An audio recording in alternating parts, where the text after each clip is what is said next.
Nakhe nayibona ibhola ethakathayo igama layo nguGilibert. Barkley. Whoops. Alex Dunbar with the quite the strangest kick we may see this championship. Yeah, he wouldn't be too happy with that one, but on a penalty advantage, his boots on the wrong feet. It's the second half, Alex.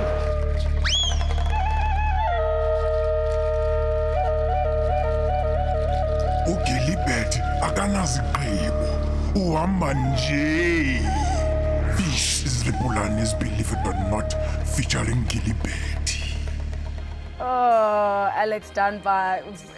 He must have been the joke of the sheds, Kaya, you know, coming in there after a blunder like that.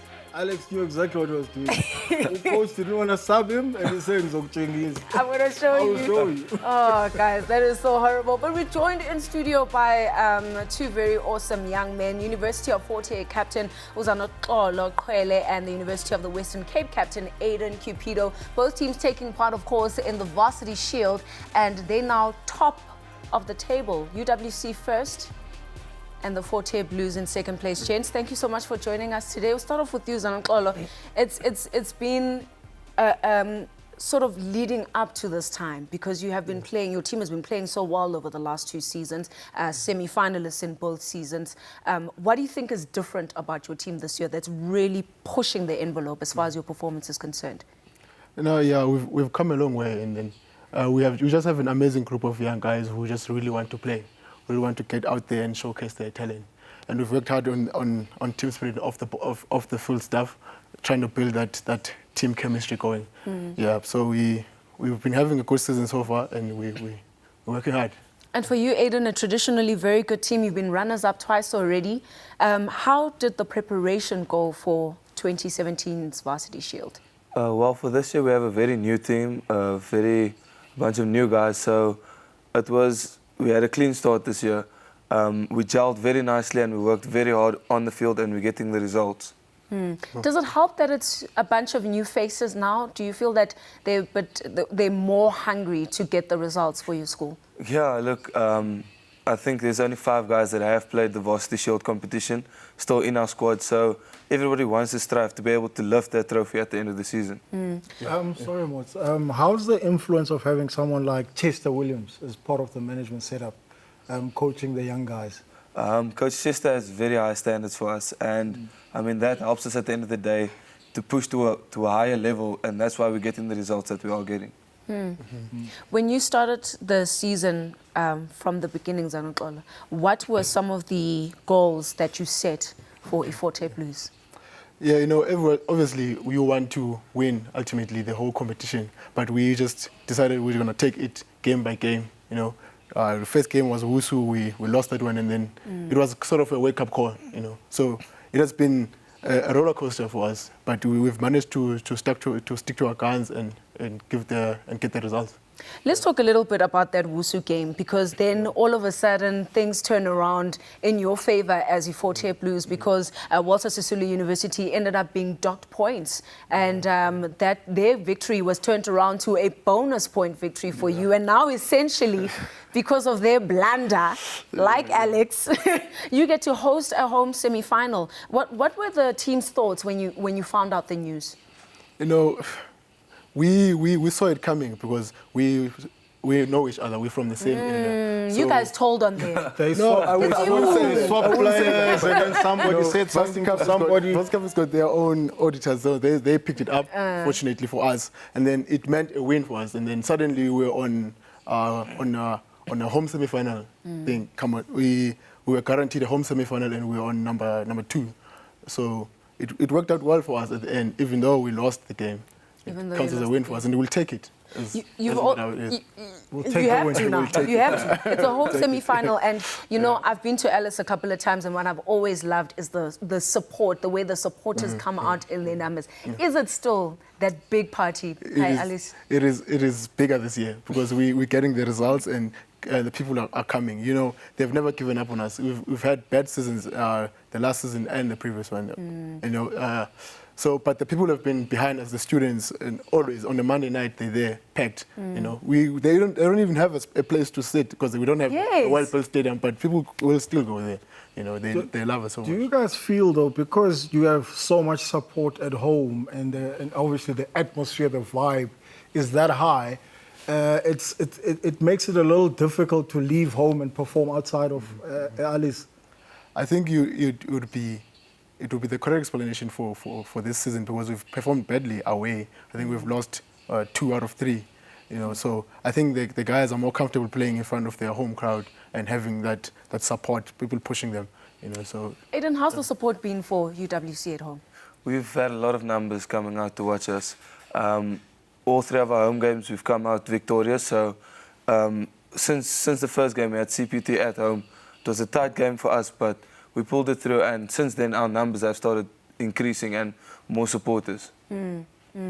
Now you're top of the log. Yeah. So a lot of pressure on your shoulders also as a captain to now lead your Chargers in the semi-final as well as the final. How far do you think you can go? I believe we can take it all the way. I mean, it's just another game for us. We got to go out and do what we've been doing because that is how we've been getting the wins. So just because it's a semi-final doesn't mean we're going to make drastic changes now. Maybe a bit more conservative, but still stick to what we know.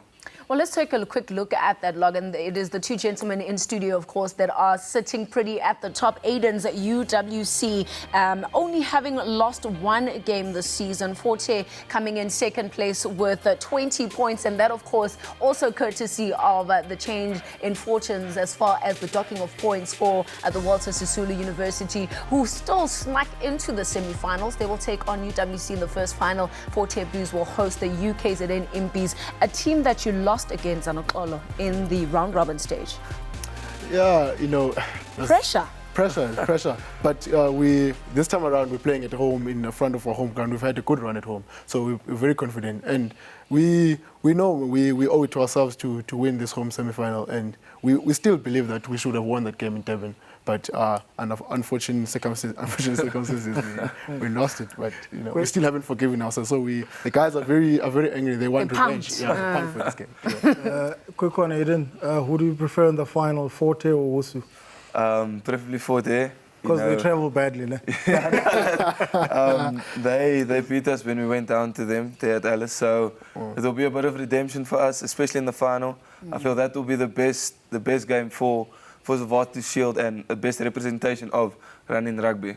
It has been a very sort of different style of play that's been coming through for all of the teams. How do you think that has represented this particular brand? Because let's be honest, you don't get the same sort of shine as the guys in the Varsity Cup do.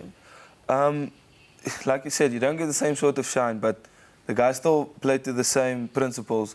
It's still running rugby at its best. It doesn't matter which competition. And there is quite a few teams putting up their hand in the Shield that should be ready to go to the Cup next year. Well, you're the captain, you know all of your team players. Who have been some of the standouts for UWC that have really carried the team throughout the season? We've had our wing, Kurtley Arendse, I think he's the top try scorer. 8 tries in 4 games. And then our scrum of Hershey Yankees, he's also been a great impact and a great leader amongst the guys. And then in the front pack, we've got Brandon Valentine, the vice-captain. He leads the guys, he rallies the forwards up front, so those are the players. And doesn't it not speak, Kaya, to sort of Chester Williams' style of play, just all-out attack and getting the backs involved in the game? Remember, Chester was a wing and also a 7 specialist, so the moment the game looks like it's forward-orientated, I'm sure he runs onto the field and he lays down the law because he's the type of guy who likes to see the ball given air. And, you know, players down in that region are the type of players that like to show a bit of flair, got pace, so it would be useless to play a conservative, forward-dominated game. So I do expect the semis are going to be crackers, but the final should even be better. You see, you calling for the crackers, but Aiden spoke about being a bit more conservative in the knockouts because no one wants to lose. Keep it in the forwards and then they're going to swing it wide. It's not going to work. It's not going to work. No? So you're coming with your nonsense here, you Aiden. Eh? But what has changed tactically between all the other seasons and coming into this season for Blues? No, we've decided to play to our strengths this year. You know, trying to pinpoint the amazing abilities that each and every player has, trying to play according to the player's strengths. If you got a big ball carrier in the pack, you use that guy more. If you got the runners at the back, they must get the ball more and run into spaces. So I think that's been the change. And guys, tell me about the support that your universities are getting within this competition. Do you think it is adequate? Do you think it is putting your teams in a space where they can perform to the best of their abilities? The support, it's very great. It's amazing, actually. It puts that extra bit of pressure on the guys to perform better because there are so many people that stand behind you. And that just gives the guys that much more confidence to then step the game up and have a great game. Especially financial support, Zanotole, you know, making sure that the guys are studying, getting their degrees, getting their certificates. How important is that in that team setting? It's very important, you know. The environment that is provided for us to play at this level is amazing. It just makes it a whole lot easier for you, for the guys to get the goals, get the talent out there. You know, if everything is made easier financially off the field and you get afforded a chance to go to classes, you afforded a chance to be a student while being an athlete playing the best sport, your favorite sport, it's very... Aiden's laughing there. When do you get time to study? You have to study. A lot of the guys work hard, and that's where, like, if you tell people, yeah, you're a rugby player, but you're first a student athlete, our studies do come first, because if we don't study and if we don't get our marks, then all of this is for nothing. Because we cannot play the next year. 60 credits. 60 credits. Has that made it more difficult for other guys who are maybe even more talented that can't come through? So they're blocked out because of that 60 credit. And in my opinion, a good thing, because you have to keep school at the forefront either way.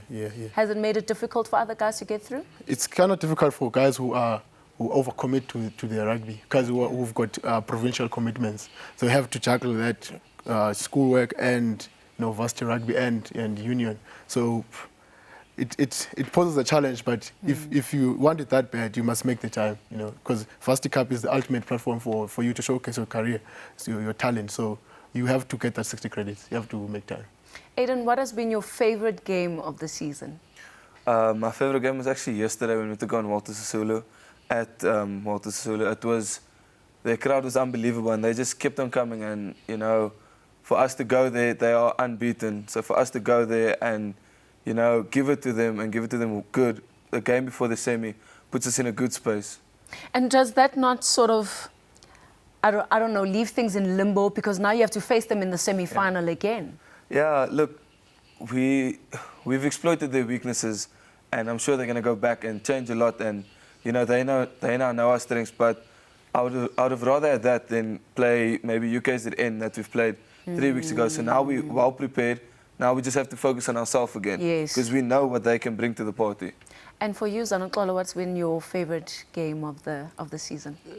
I think our best game would have to be when we played against UWC.